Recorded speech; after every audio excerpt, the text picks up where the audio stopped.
Good evening, I'm Mallory Maddox. And I'm John Nicely. It's been a controversial topic for some in our community, the proposed changes to the sex ed curriculum at OPS. Tonight, the OPS Board of Education is meeting once again to hear changes, and like the last event, it is almost certain to draw a huge crowd.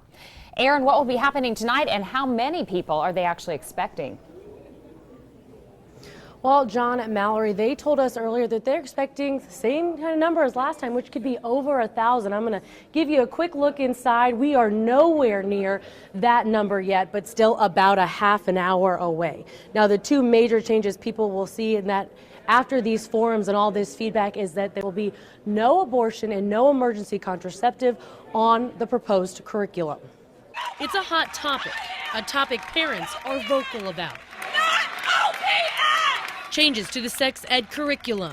Monday night, more than 1,000 people are expected to come and be a part of the conversation about a curriculum that has not been updated in 30 years. For one OPS board member, that is literally more than a lifetime without change. There's a need for change. The last time I'm 28 years old. I'll be 28 January 12th.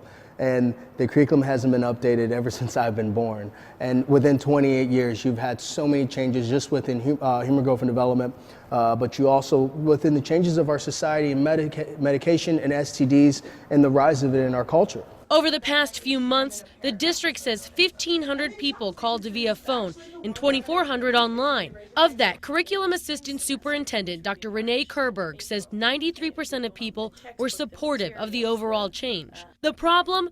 40% of people who took the survey were not parents, and 18% were not from the district.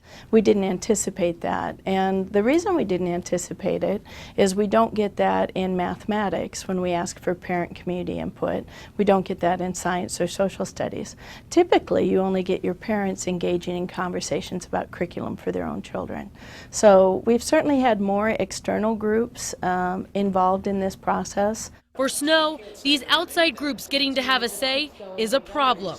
So that's the thing with controversial topics like this, is when you do open that up to the public, you get more people that aren't from the district or aren't from the community commenting and putting that in there, and it kind of skews that view a little bit. After tonight, though, the board will have a workshop, then plan to vote on the revised curriculum on January 20th. If that is approved, the curriculum will be field tested this spring semester, and full implementation will go into place next fall. Tonight, comments will be taken from the public for those who signed up. And again, that meeting is set to get underway at 6:30, so less than a half an hour away. Yeah, Aaron, we know from experience these meetings can go on for quite some time. How are they going to regulate that tonight?